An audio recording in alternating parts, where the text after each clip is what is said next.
Hi, greetings in Jesus' name. Pointers along the way are brief, Bible based messages I bring out, God willing, every Saturday, dealing with practical aspects of the Christian life. I hope they will be a blessing to you. You can visit my website at www.c-n-c.org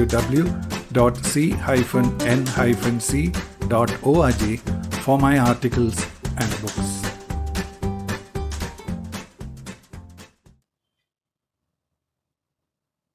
This is pointer number 892, and it's called Sympathy for Our Weaknesses.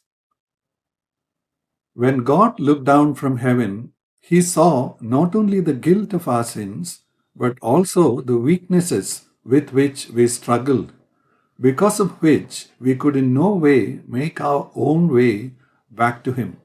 When Jesus came here to open our way back to God, He learned what it meant to be tempted like us. Hebrews chapter 4, verse 15.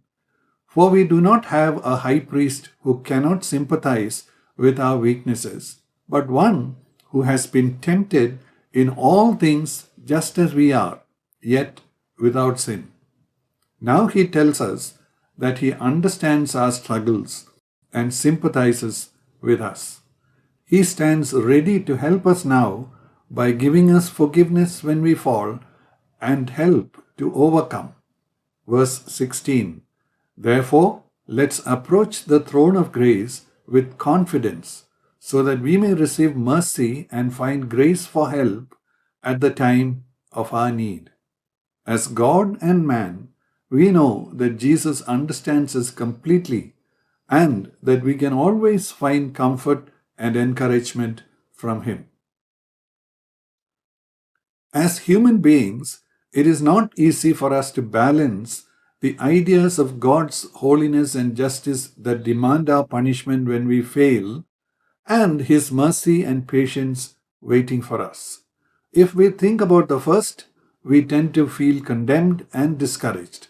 But if we think of the second, we stand in danger of taking it for granted and taking sin lightly. But as we learn to hold both together, our excursions to both sides become less, and we learn to find stability of heart, trusting in the love of God and hating sin more. When it comes to being sympathetic to the weaknesses of others, it becomes very difficult for us. One reason is that God knows everything about us, and so He really understands the struggles we go through. But we don't have that kind of understanding concerning the others. We either become too hard on them or too lenient with them. But here is where the Holy Spirit helps us to remember from where God has lifted us up, what it cost Him to pay for our sins, and how we are far from being perfect even now. This brings us to the place where we can show mercy to the others, just as God has done for us. It helps us when we realize that we can never fully understand others or sympathize with them because we are very limited in our ability to know them. We don't know the struggles they have had in growing up, what experiences of pain and suffering they have gone through, their different limitations regarding their intelligence, personality, knowledge, parental upbringing, etc. We may be aware to some extent about how we are working with a lot of baggage from our past, but we don't even know that much about others. Colossians chapter 3 verse 13. Bearing with one another and forgiving each other, whoever has a complaint against anyone. Just as the Lord forgave you, so must you do also. Just as the Lord forgave us is what gives us power to forgive others. If we feel someone does not deserve mercy, we only have to look at how God has forgiven us.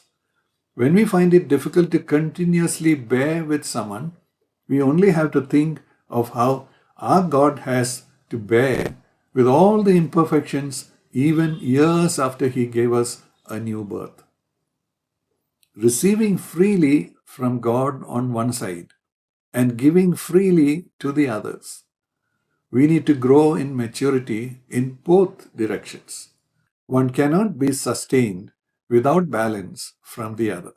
Exercising one side also helps us to strengthen the other. May the Lord bless you in your life as you have listened to these words. Thank you.